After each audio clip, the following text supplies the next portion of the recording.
지난달 말 전 국민에 충격을 준 신림동 흉기난동에 이어 묻지마 흉기난동 사건이 또 벌어져 전국에서 묻지마 흉기난동을 모방한 살인 예고 게시물이 속출하는 가운데 무차별 칼부림 사건이 최근 한국에서 발발하기 시작했는데요. 제일 최근 서현역에선 한 20대 청년이 무차별 칼부림으로 많은 사람들이 부상을 입고 심지어 돌아가신 분도 계시는데요. 이 청년은 현재 정신분열증 같은 걸 호소하면서 최대한 형량을 줄이려 하고 있다고 합니다. 어떤 스토킹 집단이 자신을 지켜보고 있다, 자신을 죽이려 한다 등 이상한 소리를 하면서 피해 망상을 호소하기도 했습니다. 하지만 전문가의 소견으로는 모방 범죄로 보이며 명백한 계획 범죄인 만큼 사리 분별력이 있는 것으로 보이고 성격장애로는 책임을 전가시키기 어렵다고 합니다. 그는 소형 경찰을 끌고 인도를 질주해 사람 4명을 들이받고 차량에 자신이 들고 다니던 흉기 2점을 들고 차가 멈춘 후 바로 옆에 있는 역과 연결된 백화점에서 사람들을 찌르고 다녔습니다. 몇몇 사람을 찌른 후 그는 바로 밖으로 나와 배회하던 중 체포가 됩니다. 이 일은 고작 10분도 채 안 된 시간 안에 벌어진 사건입니다. 이런 사건들이 발발하면서 최근 커뮤니티엔 한국 곳곳에서 칼부림 혹은 테러를 예고한다는 글들이 족족 올라온다고 합니다. 모두 조심해야 할 것 같습니다. 하지만 이 서현역 무차별 칼부림 사건과 정말 비슷한 사건이 옆나라 일본에서 먼저 일어났다면 여러분들은 믿어지시겠습니까? 바로 때는 2008년 6월 8일 일본 도쿄 아키하바라에서 벌어진 사건, 일명 아키하바라 무차별 살상 사건입니다. 이 사건의 경위는 이렇습니다. 당시 아키하바라는 휴일이었고 보행자 천국 이벤트가 있었기 때문에 많은 사람들이 아키하바라에서 한가로운 휴일의 여가를 즐기고 있었다고 합니다. 하지만 오후 12시경 중앙거리에서 2톤 트럭이 정지 신호를 무시하고 그대로 돌진해 횡단보도를 건너던 5명의 사람을 그대로 덮치고 맞은편 차선에서 오던 택시를 트럭이 부딪힌 후에 트럭 운전자는 차에서 내립니다. 처음엔 단순 교통사고인 줄 알고 경찰과 행인들은 트럭에 치인 사람들을 구하러 횡단보도로 다가갔습니다. 하지만 범인은 미리 트럭에 준비해둔 단검을 꺼내들고 소리를 질러대면서 자신의 눈앞에 있는 사람들을 무차별적으로 찌르며 살상을 하고 다녔습니다. 결국 바로 출동한 경찰관인 오기노 히사시가 진압봉으로 범인과 대치하다 범인이 휘두른 칼에 찔렸으나 방검복 덕분에 큰 부상을 입지 않고 그가 결국 권총을 뽑아들자 범인은 순순히 저항하지 않고 단검을 버리고 투항했습니다. 이 사건 또한 불과 10여 분 만에 벌어진 일이라고 합니다. 당시 10명이 부상당하고 7명이 사망하는 일본에서도 큰 사건으로 남았습니다. 범인은 카토 토모히로라는 아오모리현 출신 25세의 청년이었습니다. 그는 기우현의 단기대학을 졸업한 후 경비원, 자동차 공장, 주택자재회사의 비정규직, 트럭 운전기사 등을 전전하며 일을 하던 사람이었고 사건 당시 사용했던 트럭 또한 도요타의 하청 공장인 가토 자동차 공업에서 비정규직으로 일하던 중 렌트한 트럭이었습니다. 그는 등산용 나이프 외에 5개의 나이프를 더 소지하고 있었는데 사건 이틀 전 밀리터리 수입 잡화점에서 구입한 것으로 밝혀졌습니다. 그는 또한 당시 일본에서 벌어진 무차별 살상 사건을 보며 영감을 얻어서 이 사건을 벌인 것으로 알려졌습니다.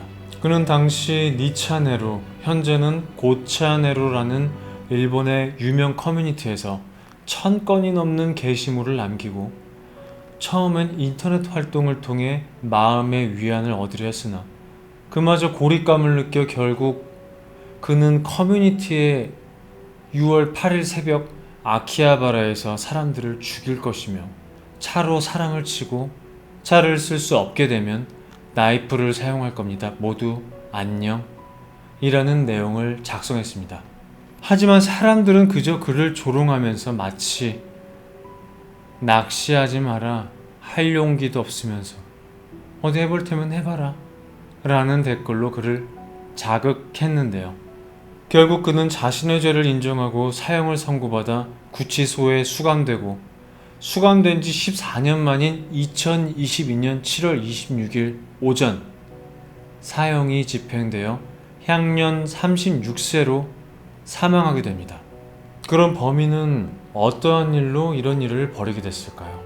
범인인 카토 토모히로가 범죄에 이르기까지의 과정에서 아무런 동기도 이유도 없었던 것은 아니었습니다. 그는 어려서부터 어머니의 엄격한 자식 교육을 빙자한 상습적인 구타와 인격 모욕 등 아동학대에 시달렸다고 합니다. 그의 유년기는 지옥 그 자체였습니다. 또 토모히로는 여기에 더해 사회적인 멸시까지 겹치게 되어 제대로 된 직장, 친구도 가져본 적이 없고 평생에 걸쳐 행복하게, 즐겁게, 사람답게 살아본 적이 없었다고 합니다. 범행 당시엔 시즈오카현 스스노시에 살고 있던 토모히로는 인력 파견 업체인 니켄 소교 소속으로 도요타 자동차 계열사인 간토 자동차 공업에서 근무하고 있었으나 사건 며칠 전의 계약 기간이 6월까지임을 통보받고 매우 동요했고 사건 사흘 전인 6월 5일에는 출근을 했는데 자신의 작업복이 없어졌다며 당황해했다고 합니다. 결국 그는 체포된 후에 최근에 가장 큰 불만은 직장 문제였다라고 털어놓기도 했습니다. 하지만 불행한 환경에서 자란 사람들이 모두 흉악범죄자가 되는 것은 아니며 무고한 사람들의 목숨을 앗아가는 무차별 살인을 저질렀으니 그의 범행은 절대로 정당화가 될 수는 없습니다. 그 이후로 토모히로의 가족 또한 정말 지옥 같은 삶을 살게 되었는데요. 일본은 민폐를 끼치는 것을 싫어하기에 연좌제를 당연하게 여기는 정서가 남아있어서 타인에게 피해를 끼친 사람, 즉 가해자의 가족이 사회적 매장을 당하는 강도가 한국보다 엄청 강하다고 합니다. 카토 토모히로의 가족 역시 예외가 아니었고 사건 이후 사회적으로 엄청난 압박에 시달렸다고 합니다. 그의 외할머니는 충격으로 사망하고 아버지는 신용금고에서 해고를 당하며 가족들은 쉴 틈 없이 이사를 해야 했고 두꺼운 커튼을 치고 전기불도 켜지 못한 채 숨어 지냈다고 합니다. 그의 동생인 카토 유지도 회사 앞까지 기자들이 진을 치는 통에 직장을 그만둬야 하는 처지에 내몰렸고 지방으로 내려가 생계를 유지하려 했으나 흉악범의 가족이라는 이유로 해고되거나 동료들의 멸시와 싸늘한 시선을 견디다 못해 그만두는 일이 반복되기도 했습니다. 그 와중에도 유지는 형을 면회하려 50번이 넘게 편지를 보냈지만 그때마다 거부당하고 결국 6년 가까이 이런 고통을 받는 그는 마지막으로 주간 겐다이에 이런 글을 보내며 자살로 생을 마감하게 됩니다. 동생이 보낸 글은 이렇습니다. 형이 어머니의 첫 번째 복제품이라면 나는 두 번째이다. 하지만 나는 형과 같은 짓을 하지 않는다. 죽을 이유를 이겨내고 살만할 이유가 없다. 그토록 형을 원망했지만 내 안에도 분명 형과 닮은 부분이 있다는 것을 깨달았다. 사람을 죽이거나 자살하거나 둘 중 하나다. 그러나 형처럼은 되고 싶지 않다. 피해자 가족들의 아픔에 비할 수는 없겠지만 가해자 가족도 분명 고통에 시달리고 있다. 가해자 가족인 주제에 힘든 척 하지 마라. 가해자 가족은 고통받을 자격조차 없다 라고 말하는 사람들의 마음도 이해한다. 다만 당사자로서 이 말은 전하고 싶다. 평생 끝나지 않은 고통의 시간을 가해자의 가족도 보내고 있다는 것을. 동생이 자살을 한 뒤에 토모히로는 사형당할 때까지 단 한 번도 가족을 만나지 않았다고 합니다. 결국 토모히로는 자신의 가족들에게조차도 엄청난 고통을 남기게 되었는데요.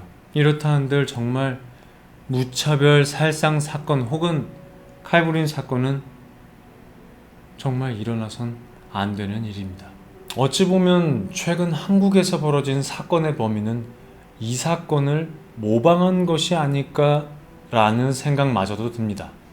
한국에서 벌어진 사건의 범인 또한 커뮤니티에서 활발한 활동을 했던 점과 그가 커뮤니티에 남긴 글 중 내 인공지능 이 세계를 정복하는 희망적인 미래도 있었을 텐데 꼭 이런 비극적인 집단 청부 살인 엔딩으로 끝나야만 했나?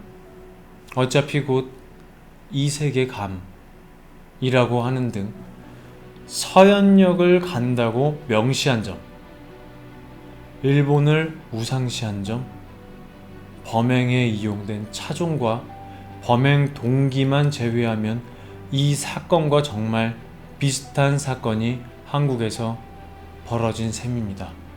이젠 한국도 안전하지만은 않은 나라일 수도 있겠다는 생각마저 듭니다. 앞으로는 스스로를 보호하고 다녀야 할 시기가 온 것 같습니다. 여러분들도 항상 조심하시길 바라며 오늘의 박스토리는 여기까지였습니다. 그럼 다음 영상에서도 더 흥미로운 사건으로 찾아뵙도록 하겠습니다. 감사합니다.